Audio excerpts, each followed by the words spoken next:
오늘 하나님께서 우리에게 주시는 말씀은 로마서 8장 28절의 말씀입니다. 이제 하나님의 말씀을 봉독합니다.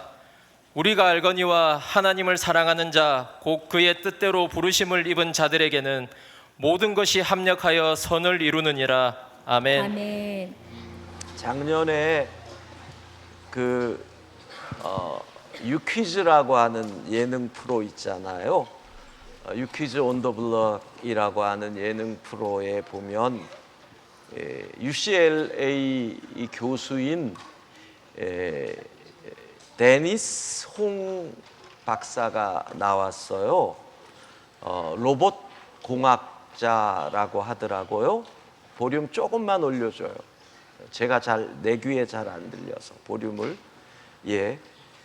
로봇 공학자, 그러니까 로봇을 만드는 사람이에요. 8살 때 아버지랑 영화를 보러 갔는데 스타워즈를 봤대요. 스타워즈에 그 로봇 나오잖아요. 그걸 보면서 와, 나는 로봇을 만드는 사람이 되겠다, 이런 꿈을 꾼 거예요. 그런데 미국의 시각 장애인 협회에서 이런 프로젝트를 냈대요.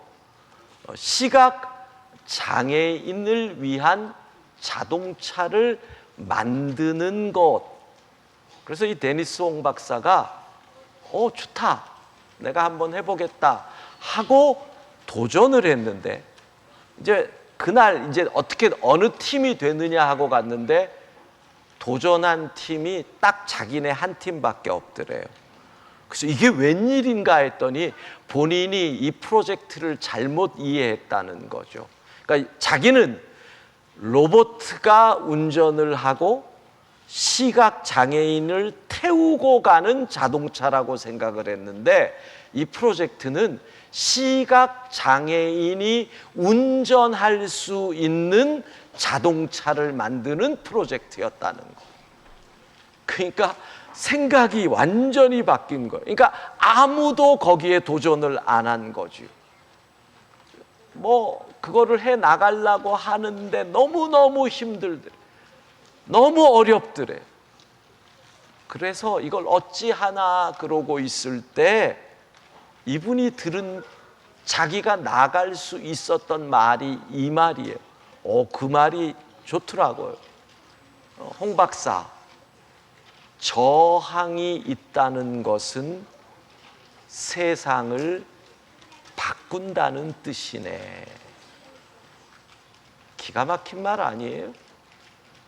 저항이 있다는 것은 네가 지금 세상을 바꾼다는 증거야. 비전을 따라 살면 반드시 저항이 있습니다. 그렇죠?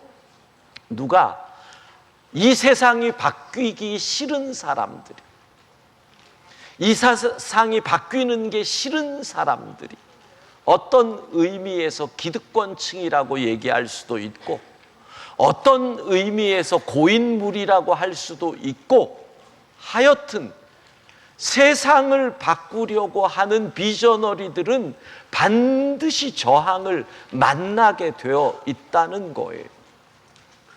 그런데 그 상황에서 둘 중 하나예요. 한 명은 그 저항 가운데서 고난이 너무 힘들어서 나는 관둘래, 내가 그렇게 잘났다고 포기하는 사람이 있는가 하면, 현실과 타협하는 사람이 있는가 하면, 포기하지 않고 힘들어도 한 걸음 한 걸음 한 걸음 걸어가는 사람이 있다는 거죠. 근데 언제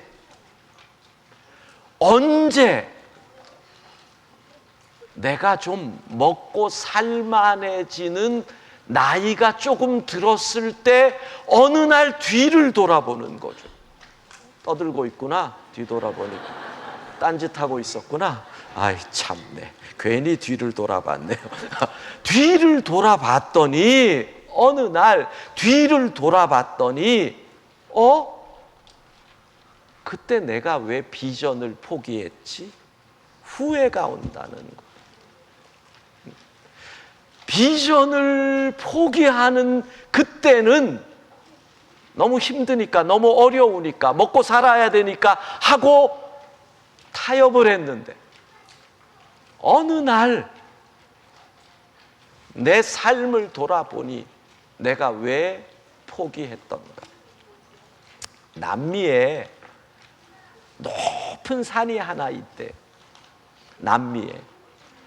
근데 그 산 정상에 올라가기 전 마지막 휴게 산장이 있다는 겁니다. 그러니까 그 산을 올라가는 사람들은 그 휴게 산장에서 밤을 보내고 아침에 새벽같이 올라가야 정상을 밟고 내려올 수 있다는 것. 근데 벌써 그 마지막 휴게 산장이 3,000m 넘어 4,000 가까이 되니까 너무너무 힘든 거죠. 이제부터는 산소가 부족해지는 거예요. 고산병이 생기는 거잖아요. 그런데 그 산장에서 언제나 사람이 두 종류로 나뉜대. 밤에 잠을 자고 일어나서 새벽에 나갈 때 보면 10명이 왔다 그러면 서너 명은 남고 대여섯 명만 올라간다. 그 팀에서. 왜? 너무 힘드니까. 올라가다가 고산증 때문에 고통당할까 봐 걱정이 되니까. 가다가 사고가 날 수도 모르니까. 그래서 그 산 정상을 가겠다고 비전을 갖고 온 사람들이 마지막 산장의 유혹에서, 그리고는 이렇게 한답니다. 다들 자기 팀에서 안 가고 남은 사람들끼리 거기서 서로 둘러 앉아가지고 자기들끼리 위로한다는 겁니다. 우리 안 가길 참 잘한 것 같아. 아우, 갔다가 사고 나면 어떡해. 눈사태가 날지 몰라. 그래가지고 음식을 먹으면서, 때로는 건배를 하면서, 그 가운데 음악을 하는 사람이 있으면 피아노를 치면서 춤을 추면서 신나게 시간을 보내는데, 오후 3시, 4시가 지나면 파티가 어느 순간 조용해지면서 다들 바깥 창문만 내다본다는 거. 올 때가 됐는데 저 올라간 사람들은 무엇을 봤을까? 저기 간 사람들은 산 정상에 섰을 텐데 나는 왜 마지막에 포기했을까? 그러다가 기다리다가 조용히 자기들 방으로 들어가면서, 근데 그 산장의 주인이 하는 말이, 책을 보니까 매번 똑같은 일이 반복되는, 비전을 포기한 사람. 우리의 비전은요, 현실 앞에서 아지랑이처럼 사라지곤 합니다. 그런데 시간이 지난 어느 날 많은 사람들이, 나는 무엇을 위해 살았지? 내 젊었을 때 꿈은 어디로 간 거지? 목구멍이 포도청이라고 해가지고 내가 이렇게 살았어? 여러분, 지금이라도 늦지 않았어요. 잘 기억하세요. 지금이라도 여러분이 다시 비전을 붙잡으면 나아갈 수 있어요. 고난, 어려운 현실, 왜? 하나님은 일하고 계시는 줄로 믿습니다. 요셉을 통해서 우리가 배운 게 뭐예요? 이해가 안 되는 그 순간에도 하나님이 일하고 계셨다. 우리의 비전이 현실하고 지금 복싱을 하는 거예요. 권투를 하는 거예요. 그래서 비전이 계속 맞는 거예요. 현실 앞에서 잽으로 맞고, 스트레이트 맞고, 훅으로 맞고, 어퍼컷으로 맞고, 비전이 비실비실돼서 KO패 당하는 것 같아요. 근데 여러분, 그때도 하나님이 일하고 계신다는 거예요. 그래서 중요한 게 어제 말씀, 내가 그 상황에서 태도, 뭐라고요? 능력이 아니라 태도라 그랬어요. 오늘 온라인 예배자들 다시 복습하는 의미로 댓글에 쓰세요. 능력이 아니라 태도다. 능력이 아니라 태도다. 태도 세 가지 어제 뭐라고 말씀드렸어요? 주인의식. 그 다음에 작은 일에 충성한다. 마지막으로 주는 자가 복이 있다. 이게 그리스도인의 태도인 거죠. 태도인 거죠. 요셉의 삶이 뭐예요? 노예로 끌려갔지만 이 태도를 지켰다는. 요셉은 늘 주인이었어. 종이었으나 주인처럼 일했다는 것. 예. 여러분, 우리 목사 세계에서 내려오는 유명한 얘기가 있어요. 예. 우리 세계도 얘기들이 있어요. 어느 교회에서나 낮에 불 켜져 있는 스위치를 내리는 사람이 담임 목사다. 그런 얘기가 있어요. 어느 교회에서도 엘리베이터 안 타고 걸어가는 목사가 담임 목사다. 무슨 말인지 아시겠죠? 그런데 그 다음 말이 뭔 줄 아세요? 부목사인데 그러는 사람들이 제대로 담임 목사한다. 우리 목사님들을 잘 살펴봐 주시기를 바랍니다. 예? 어디나 태도, 주인의식, 주인의식, 주인의식. 요셉은 그랬다는 것.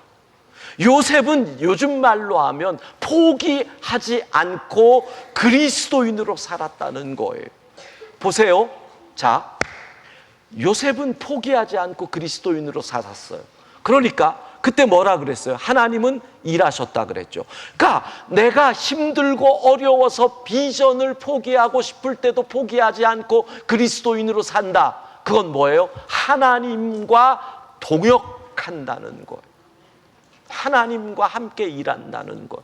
여러분이 그리스도인으로 산다는 그 순간 하나님과 동역하는 시간인 줄로 믿습니다. 그리스도인인 것을 잊지 말라는 거예요. 그렇게 사는 어느 날 깨달을 거예요. 그때 막연하던 비전이 이루어져 있네. 그때 눈에 안 보이던 비전이 현실이 되어 있네. 비전이 이루어지는 거예요. 사랑하는 성도 여러분, 요셉처럼 비전이 현실이 되는 은혜가 있기를 바랍니다. 예. 자, 고난의 시간이 와요. 비전을 따라 살 때 왜 고난이 오느냐? 빌립보서 1장 29절 같이 읽습니다. 그리스도를 위하여 너희에게 은혜를 주신 것은 다만 그를 믿을 뿐 아니라 또한 그를 위하여 고난도 받게 하려 하심이라. 예, 하나님의 은혜는 두 가지 역할을 한대요. 하나는 뭐예요? 그리스도를 믿게 한다. 우리가 은혜 때문에 예수님을 믿는 줄로 믿습니다. 그 다음에 또 하나는 뭐냐? 왜 은혜를 주시느냐? 고난을 감당할 수 있도록 은혜를 주신다는 거예요. 은혜는 그런 거예요. 예수 그리스도의 은혜 때문에 우리가 예수님을 믿으면서 동시에 그 은혜 때문에 고난을 받고 그 은혜 때문에 고난을 감당해요. 이게 무슨 말이에요? 혹시 여러분들 가운데서 치매 걸린 부모님 모시고 있는 분들 계세요? 치매 걸린 부모님을 모시는 것은 정말 어려워요. 저는 가끔이거든요. 근데 저희 누이는 같이 참 인생이 참 이상해요. 왜냐하면 저희 큰 누이 시아버님이 99세인데 얼마나 지금 LG 야구단 팬이셔서 야구 선수들 99세인데 저 사람 타율이 몇 할이다를 알아요. 99이. 근데 저희 부친은 90이신데 치매세요. 그래서 시아버지는 놔두고 친정아버지 모시면서 그러고 있단 말이에요. 정말 쉽지 않아요. 오죽하면 제가 갈 때마다 이런 기도를 하죠. 하나님, 오늘도 제가 아버지를 만날 때 아버지의 존엄, 아버지를 향한 존경의 마음이 흔들리지 않게 해달라. 그렇게 기도를 해요. 그렇게 기도. 근데 여러분 보세요. 정말 치매 걸린 아버지를 잘 모시는 자식, 이유가 뭐예요? 은혜잖아요, 은혜. 치매 걸린 부모님을 모신다는 것은 고난 중에 고난이, 고난 중에 고난. 생각할 수 없는 일들이 하루에도 수십 번씩 일어나요. 아침에도 누나랑 통화를 하는데 그냥 새벽에 갑자기 일어나셔가지고 여기가 어디냐, 여기가 어디냐. 내가 지금 고향에 가야 되는데 사람들은 다 어디 갔냐, 집에 다 어디 갔냐는 거. 그거를 1시간을 넘게 하신다. 말씀을 아무리 해도 이해를. 그런데 그 옆에서 계속 설명을 해. 계속 설명을 했다는. 고난이에요. 근데 그 고난을 어떻게 감당해요? 은혜. 아버지가 준 은혜, 부모가 준 은혜가 고난을 감당하게 하잖아요. 그거예요. 우리가 아버지의 은혜로 자식이 됐어요. 아버지의 은혜로 컸어요. 그러니 그 은혜 때문에 그 고난을 감당하는 거. 우리가 예수 그리스도의 은혜로 하나님의 자녀가 되었어요. 마찬가지예요. 그 은혜 때문에 우리는 예수님을 위하여 고난을 감당하는 줄로 믿습니다. 그런데 더 놀라운 것은 사도행전 9장 4절 같이 읽습니다. 땅에 엎드러져 들으매 소리가 있어 이르시되 사울아 사울아 내가 어찌하여 나를 박해하느냐 하시거늘. 사울이 다마스커스로 가는 길입니다. 예수님 믿는 사람들을 잡아 죽이러 가는 길입니다. 근데 주님이 나타나셔서 하신 말씀, 사울아 내가 왜 나를 핍박하느냐, 네가 왜 나 예수를 핍박하느냐. 여러분, 사울이 언제 예수님 핍박했어요? 사울은 예수님이 십자가에 달려 돌아가신 이후에 등장한 사람이란 말이에요. 사울은 예수님을 향해 소리를 지른 적도 없고 죽여라고 한 적도 없고. 그런데 왜? 이 말의 의미는 두 가지예요. 하나, 예수 믿는 자를 핍박하는 것은 곧 예수님을 핍박하는 것이다. 여러분, 예수님 믿는 것 때문에 핍박당하시거나 고난당하시면 주님이 그러는 거예요. 네가 나 때문에 핍박당했구나. 그 다음에 두 번째는 뭐예요? 네가 왜 나를 핍박하느냐? 우리가 핍박당하는 그 자리에 주님이 함께 계셨다는 뜻이잖아요. 내가 고난을 당하는데 그 고난 당하는 게 그냥 혼자 당한 게 아니에요. 여러분, 예수 그리스도께서 우리의 고난의 자리에 함께 하시는 줄로 믿습니다. 비전 때문에 고난을 당하십니까? 주님이 그 자리에 함께 하고 계시다는 겁니다. 그래서 이 고난은 따라하십시다. 버릴 것이 없다. 버릴 것이 없다. 예, 37장에 나오는 얘기가 뭐예요? 2절을 보면 이렇게 나왔어요.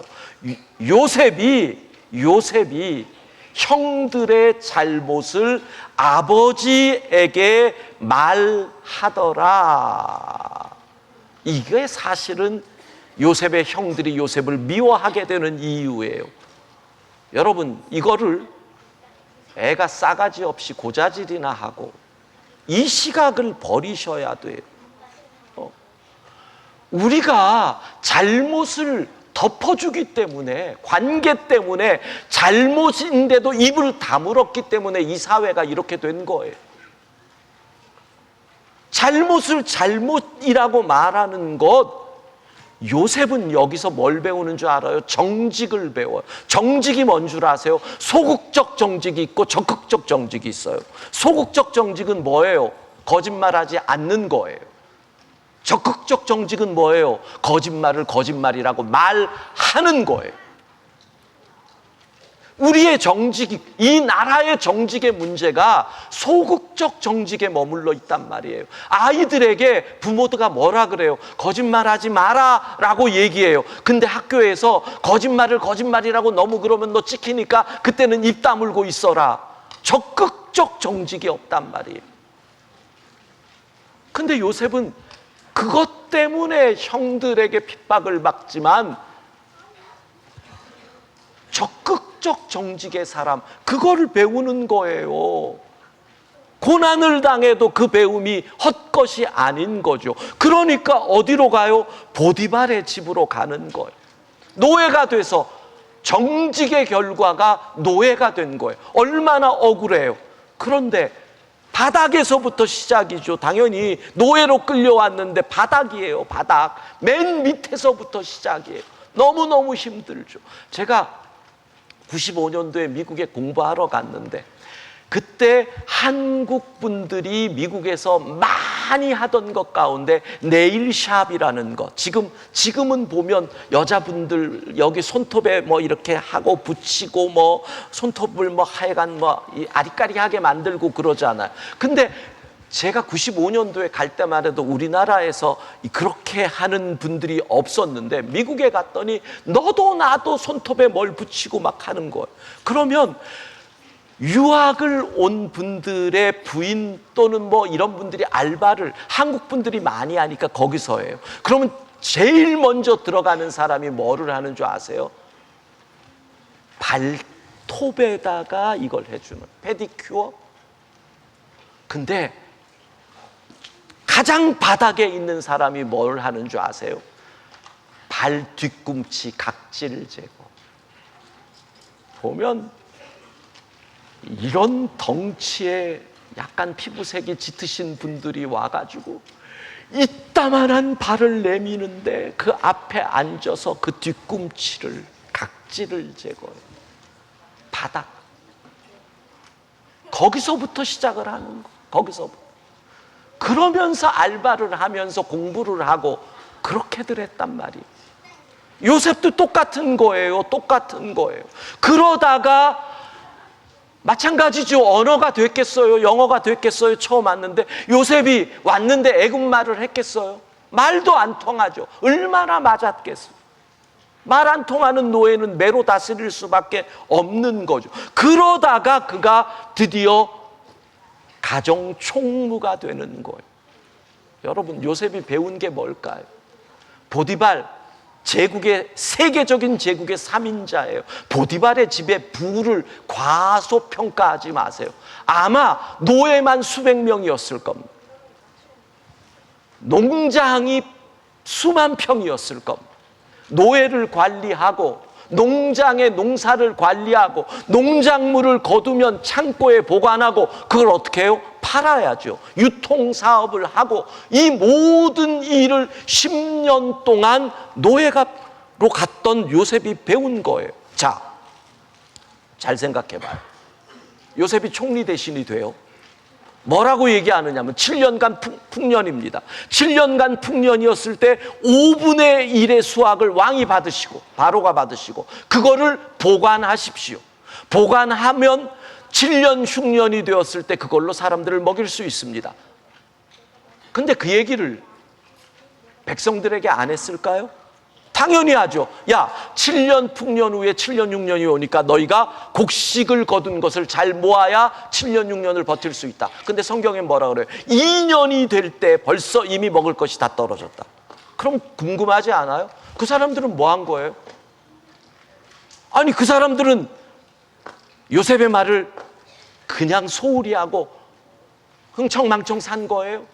학자들은 이렇게 얘기를 해요. 요셉과 그들의 가장 큰 차이는 곡식을 보관할 줄을 몰랐다. 그거라는 거예요. 곳곳에 창고를 지어놔요. 요셉은 어떻게 알아요? 보디발의 집에서 수만 평 농사를 지으며 창고에서 곡식을 보관했거든요. 썩지 않게. 그 다음에 쥐나 벌레들로부터 방역하는 법. 곡식을 보관했다가 다음 때 파는 거. 이걸 통해서 보디발의 집을 윤택하게 만드는 가정 총무였거든요. 여러분 생각해 보세요. 총리 대신이 되었을 때 보디발에서 집에서 배운 것들, 노예 생활한 것들이 버릴 게 있어요, 없어요? 버릴 게 없어요. 버릴 게 없어요. 아버지의 집에서 정직을 배웠어요. 보디발의 집에서 농사를 짓는 것을 배웠어요. 버릴 게 없어요. 그걸 오늘 본문에서 뭐라 그래요? 합력하여 선을 이루는 줄로 믿습니다. 그 다음에 요셉이 가장 힘들었던 시간이 창세기 39장이잖아. 39장이죠. 진짜 10년 만에 그 자리에 올라서 이제부터 편하게 살 텐데 누명을 뒤집어 쓰고 억울하게 옥에 들어가지요. 가장 힘든 시간은 뭐예요? 미래가 보이지 않는 시간. 미래가 보이지 않아요. 아이들이 왜 고등학교 때 그렇게 힘든 줄 알아요? 학교에서 이것만 가르치는 거예요. 네가 그렇게 공부해서 너의 미래가 없다. 미래가 안 보여요. 가장 불행한 거예요. 옥에 갇혔어요. 억울하게 갇혔어요. 근데 잘 생각해 보세요. 거기는 누가 들어와요? 요즘 말로 하면 범털들이 들어오는 교도소예요. 정치범들이 들어와요. 왕의 술 맡은 관원장, 떡 맡은 관원장, 이런 사람들이 들어와요. 그들이 무슨 얘기를 하겠어요? 요셉에게 꿈 얘기까지 할 정도면 그들이 모든 얘기를 요셉 앞에서 자유롭게 했어요. 뭐라고, 어떤 얘기들을 했겠냐고요. 야, 내무 대신 걔는 맨날 뒷돈이나 받아 처먹는데 잘도 버틴다. 정보를 봐. 야, 외무 대신 그 사람은 진짜야. 바로에게 충성해. 이런 얘기들을 하는 거잖아요. 지난번에 그 사건 진짜 이쪽 파랑 저쪽 파랑 대립해가지고, 쪽파 대립을 해가지고, 그래가지고 이런 결과가 나온 거지. 수많은 정치의 얘기. 바로는, 우리 왕은 이런 거 싫어해. 우리 왕에게 나갈 때 이런 거 하면 문제가 돼. 요셉이 그 얘기를 다 듣잖아요. 뭘 배워요? 정치를 배워요. 그러니까 요셉이 그냥 총리 대신하냐고요. 거기서 배우는 거예요. 사랑하는 성도 여러분, 궁중의 이야기를 들어요. 암투도 알고 파벌도 알고 정치를 배운 시간이지요. 억울한 옥에서의 시간도 버릴 게 있다 없다? 없는 거예요. 그걸 우리는 뭐라 그래요? 합력하여 선을 이루신다. 저도 그래요. 군대의 시간, 제가 군에서 보낸 시간도 생각해 보면 맞기도 많이 맞았지만 버릴 게 없고, 제가 부목사 시절을 생각해 보면 강동구에 있는 명성교회에서 부목사 시절 새벽 3시에 나와서 밤 10시에 들어갔어요. 매일 그랬어요. 우리 때는 월요일 쉬는 날도 없어요. 요즘 목사님들에게 그렇게 하면 인권 탄압이라고 벌써 난리가 나. 인권위원회 제소 들어가고 이 교회는 블랙리스트에 올라가고 그랬을 거예요. 근데 그때 뭐 그런다고 열심히 했겠어요? 열심히는 했지만 기쁘게 했겠어요? 입 나와서 했죠. 억지로 했죠. 불평하면서도 했죠. 왜? 그렇게 해야 되니까. 새벽 3시에 나와서 밤 10시에 들어가는 생활을 계속해요. 근데 버릴 게 없어요, 지금. 미국에서 목회할 때 별소리 다 듣고 욕을 바가지로 먹었어. 예? 여기서 욕이라는 건 진짜 욕을 말하는 거예요. 18 뭐 이런 거부터 시작해가지고 온갖 욕을 다 먹어. 제주에서 목회할 때 성전 건축하다가 태풍에 교회가 입당 2주 전에 물에 잠기는 일도 겪었어. 근데요, 버릴 게 없어. 버릴 게 없어. 여러분의 인생에 있어서 있었던 그 일들을 버리면 뭐가 되느냐? 트라우마가 돼요. 감사함으로 받으면 뭐가 돼요? 스티그마가 돼요. 상처가 될 거냐? 그리스도의 흔적이 될 거냐? 합력하여 선을 이루는 줄로 믿습니다. 잘 여기에 있는 우리 학생들 잘 들어요. 비전을 위하여 살아가는 삶이 아름다운 삶이에요. 비전은 하나님이 주시는 꿈이야. 그래서 여러분들의 비전을 얘기할 때 하나님의 말씀이 근거가 돼야 돼. 말씀이 근거가 돼. 직업이 아니야. 그래서 어제 말했죠. 형용사로 직업을 얘기해야 비전이 가까워 온다 그랬어요. 그렇기 때문에 이 비전을 따라 살아갈 때 중요한 것은 능력이 아니라 태도라 그랬어요. 태도를. 오늘 그 태도에 하나가 더 들어가는 거죠. 정직.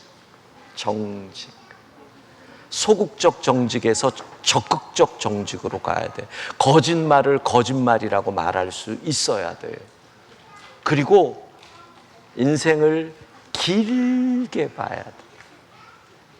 지금 너희가 공부하는 것, 학교 이런 거 생각하면 답답하고 답답하지. 성적이 안 나올 거니까 답답하지. 그렇죠?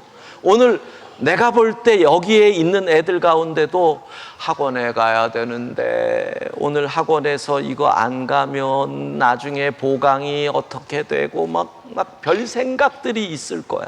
근데 길게 보라는 거야. 대학이 끝이 아니거든. 결혼이 끝이 아니거든. 끝이 아니거든. 길게 봐야 돼. 부모님들이 인생을 길게 봐줘야 아이들이 인생을 길게 보는데 부모님들이 인생을 대학까지만 보니까 아이들도 짧게 보잖아요. 길게 보는 거야.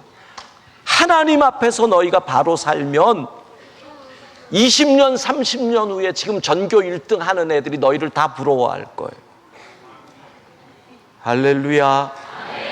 진짜야. 정말이에요. 정말이에요. 인생은 그게 아니야. 지금 내 친구들 이렇게 보면 고등학교 때 오늘 설교가 더 이상 못해서 시간이 너무나 갔기 때문에 이 뒤에 부분은 제가 나중에 날 잡아서 하려고 그냥 이 아이들에게, 그러니까 이거 내가 하고 또 뒤에까지 하면 오늘 언제 끝날지 모른다 이렇게 생각하지 마시고 오늘 온 이 아이들이 너무 귀하고 너무 감사해서 제가 그러는 거예요. 제가 명지고등학교를 나왔어요.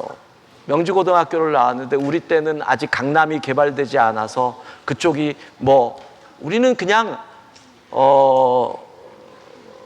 명지고등학교에서 보통 한 해에 서울대학교 한 50명 들어가고 그 다음에 반에서 한 10등 15등 정도면 연대 고대 가고 그러던 시절이에요.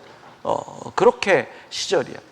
근데 자 나는 반에서 대충 그냥 더 이상 묻지 말아주세요. 그냥 나는 공부가 그렇게 중요하지 않았던 사람. 내가 공부를 해야겠다는 생각을 언제 처음 했느냐면 군대 갔다 와서 했어요. 그러니까 이게 참 중요한 것 같아요. 왜 공부를 해야 하는지를 본인이 깨닫지 않으니까 안 한 거야. 그냥 근데 군대 갔다 와서 공부해야겠구나 생각해서 그때부터 공부를 했어. 그때부터 공부를. 그러니까 늦지. 메꾸는 게 힘들지. 근데 말이야.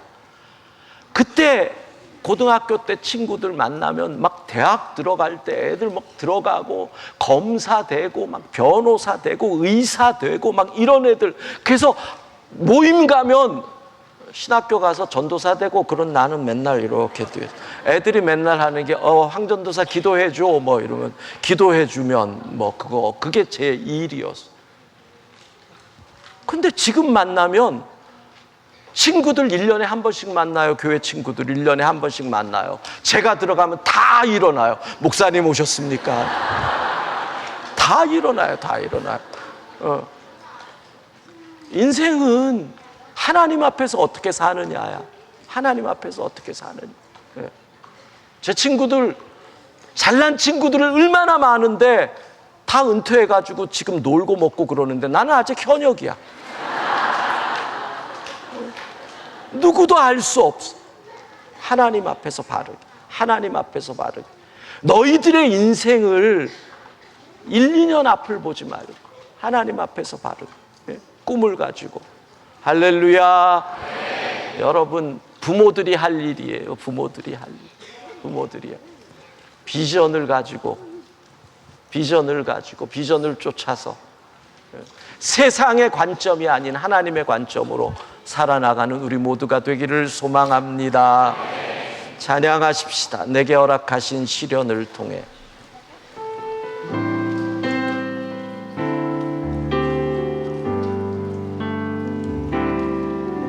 내게 허락하신 시련을 통해 나의 믿음 더욱 강하게 자라나고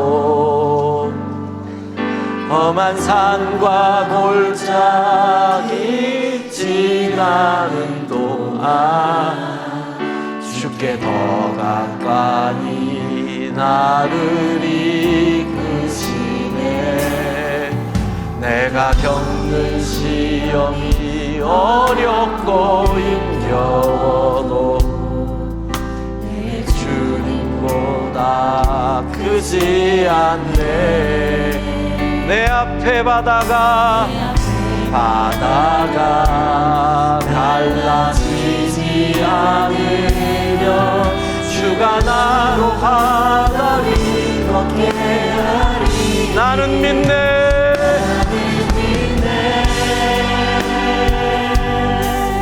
주의 능력으로 내 삶 새롭게 되니 나는 믿네. 주의 능력으로 담대히 나가리라. 주와 함께 싸워 승리하리라. 날마다 믿음으로 나는 믿네. 우리 오른손 들고 찬양합시다.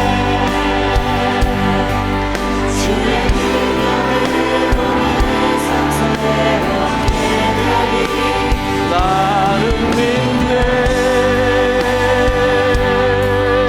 주의 능력으로 담대히 나가리라.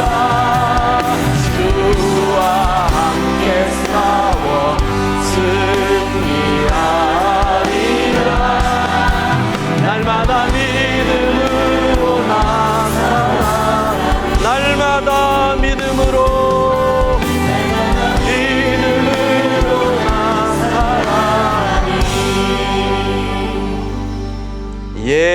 오늘 축도 후에 우리 육체의 연약함이 있는 분들을 위한 안수기도가 있겠습니다. 내일은 자녀들을 위해 기도하는데 우리 자녀들을 위한 기도가 너무 많아서 분산을 하려고 내일은 우리 유아 그리고 초등학생까지의 자녀들을 위해서 안수기도하고 목요일은 중딩, 고딩, 청딩까지 우리 청년들까지 목요일은 안수하는 시간을 가질 겁니다.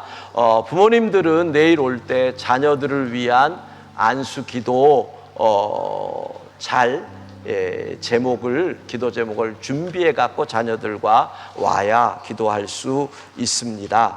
오늘 소고기 묵국 괜찮았어? 네. 맛있어. 너 별로 맛 없는 얼굴인데? 얘가 엄청 먹었고 너는 별로 안 먹었고? 너는 많이 먹었고 얘는 엄청 먹었네.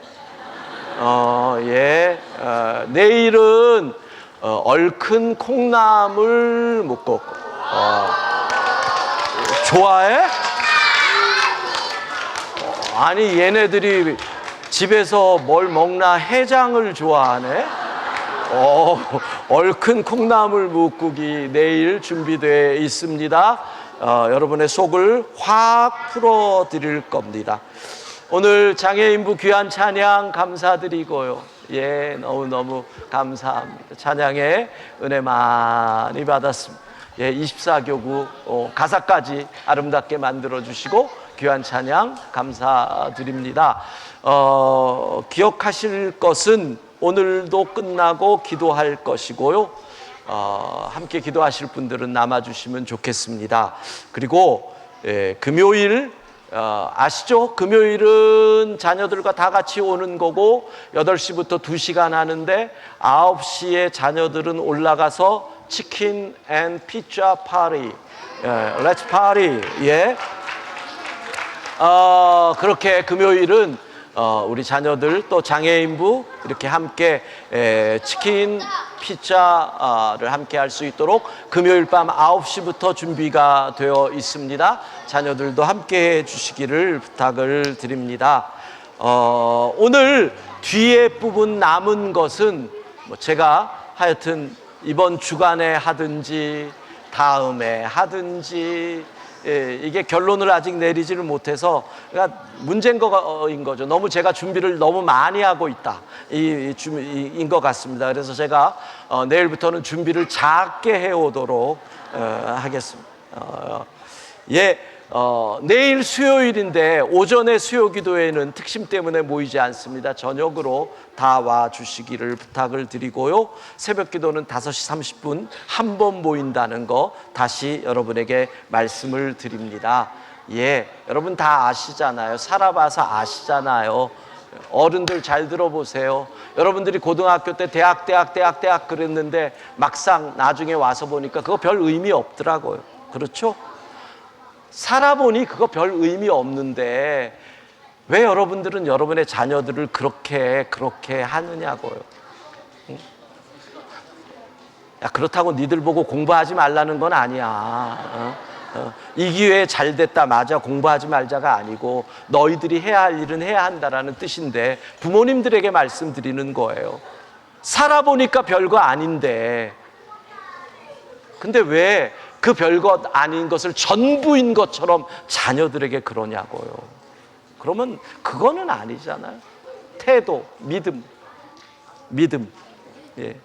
그러면 하나님이 책임지십니다. 할렐루야. 하나님이 책임지십니다. 그 믿음이 들어가는 아이들이 헛살지 않습니다. 결코 헛살지 않습니다. 그래서 하나님의 일이 이루어지는 거죠. 우리 좌우에 있는 분들과 이렇게 인사합시다. 우리는 비전을 따라 삽니다. 우리는 비전을 따라 삽니다. 기도하겠습니다. 지금은 우리 주 예수 그리스도의 은혜와 하나님 아버지의 무한하신 사랑하심과 성령의 감동 교통 충만하심이 비전을 따라서 오늘 힘들지라도 어려울지라도 주님과 동역하는 이 길 끝까지 걷겠다 다짐하는 모든 하나님의 사람들 위해 이제로부터 영원까지 함께 하시기를 간절히 축원하옵나이다. 아멘.